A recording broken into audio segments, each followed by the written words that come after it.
Hey everybody, hope you're doing well. In this video I'm going to show you how to install PostgreSQL on Ubuntu.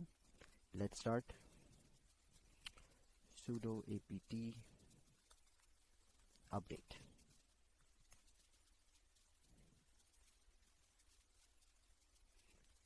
Sudo apt install PostgreSQL. And for additional packages you can write PostgreSQL -contract.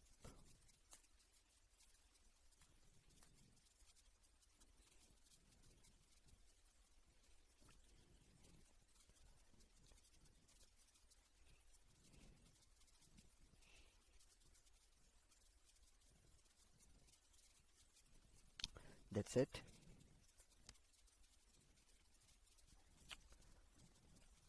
So there are two ways in which you can access PostgreSQL.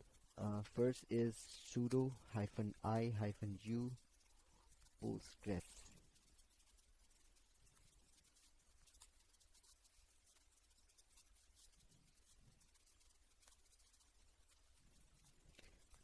cn for quit /q.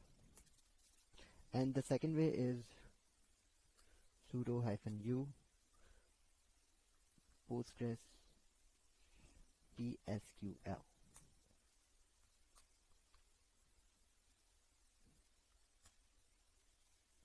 And that's it for today. I hope you like this video. Thank you for watching.